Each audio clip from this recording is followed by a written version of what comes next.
Alright, ladies and gentlemen, despite my ego taking a little bit of a bruising over the last few weeks, I am back for UFC Fight Night Blades versus Pavlovic, which is coming from the Apex. I wish they would be done with that place, but never mind. Now, I've managed to escape the last few weeks by the skin of my ass with 2 winning records, but we're going to smash it out this week. We're going to do much better. As always, you can find me on Twitter and Instagram, Tinder. Now more so the former. You will be able to catch me quite a bit on Twitter. I'm quite active on there. Thanks to everyone who has joined over from there, by the way. Let's get into this one. It's not as stacked as the last card, but we do have a pretty nice one here, so plenty to look forward to. Alright, I'm going to go with Batgarel. He is coming off 2 losses on the bounce against Kyung Ho Kang and Gutierrez. But I felt in the Gutierrez fight, he was winning the entire bout. Almost had him out there in the first before he got caught with something really nasty in the second. His output is better, and while Brady will have the advantage and threat of a takedown, I just think Dana's defense in this area is pretty stellar. Heistand lost to Tercios, and I'm sorry, nah, that guy is a bag of moldy dog shit with no brain. I can't pick a dude that loses to him. I think this one's going to go the distance though. I think Brady might have some control time, but I think Danar's volume will lead to him having the significant moments and eking out a 29-28 decision. Brady is young and improving though, so this one does carry enormous risk.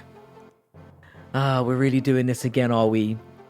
Don't listen to me, I suck at picking women's fights. If I retired from doing so, I'd probably have a 90% record. Priscilla looks like a man, and I mean, come on, look at that jawline. She's not a terrible fighter, but I think Silva will have the significant advantage in the grappling and takedown game. And Cachoeira has shown she can be controlled and open up there. Silva will be good enough on the feet, I think, to pose a threat. And then we'll find a takedown and a submission in this one, I believe. I'm going to say the second round. She hasn't fought the same level of competition, but she has got the UFC nerves out the way, and I expect her to win here, which means she probably won't. Women's MMA, what are you going to do?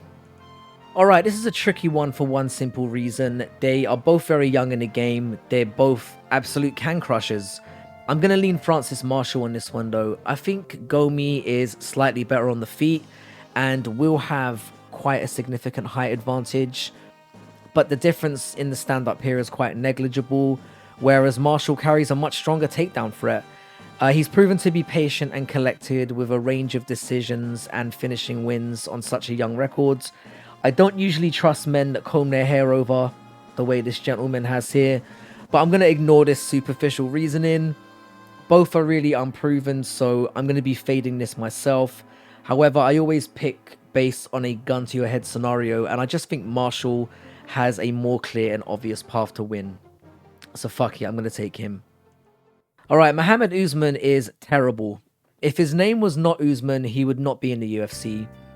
I know he's coming off a win against Puega, but he's not very good also. Usman lost to Dontel Mays. Dontel Mays is abysmal.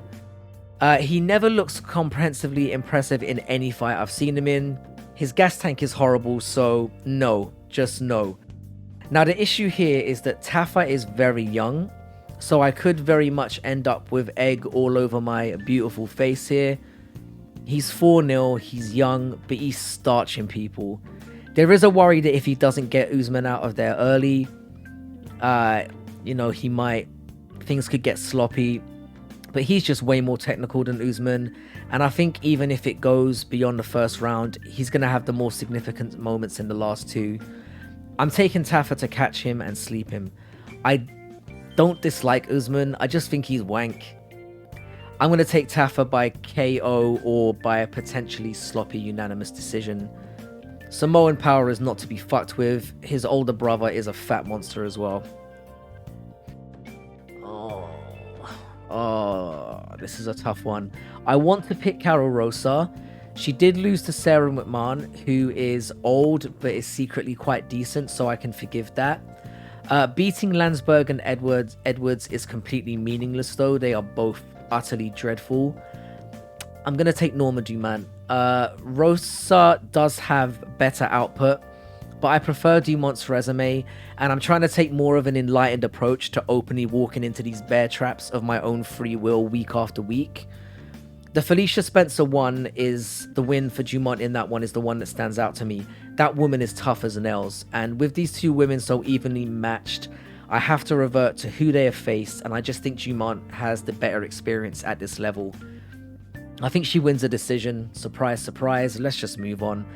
Don't bet big on this one. It will end in tears. Alright, this is the lock of the prelims. Jackson is going to beat the fuck out of Rani Yaya.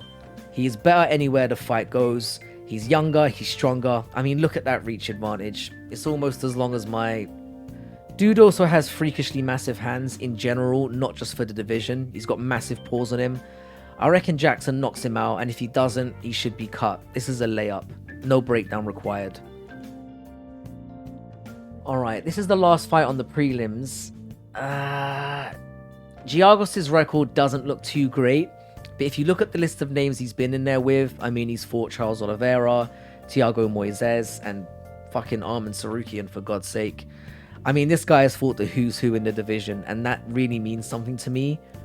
Glenn did go to a draw with Dawson, though, in his last one, and he looks fantastic in that fight. I think Giagos will have the grappling advantage, and Glenn will be better if it remains standing. I'm edging Glenn. He took Aguilar to a decision, and that guy's a monster. He gave Dawson countless problems, and he's beaten Gavin Tucker. He's had enough time off, maybe a little bit too much after that war with Dawson. Giagos is just finishable, and Glenn has proven more resilient and harder to get out of there. And yeah, on that basis, I'm going to go with Glenn. Great matchup though, and both guys need a win to be retained, so desperation could cause fireworks here. Alright, I'm back tomorrow with a breakdown of the main card, and there are some really nice ones there. I have an overall record of 90 and 41, which is very decent. The last two cards have not been great. I think I went 7 and 5 and 8 and 6, which isn't ideal, but they were tough cards to predict, so not too bad. Record remains at 70%. I'll see you all tomorrow. Remember to join me on Twitter. I'm regularly on there now, and I always enjoy a bit of back and forth. Have a great one, everyone, and I'll see you tomorrow.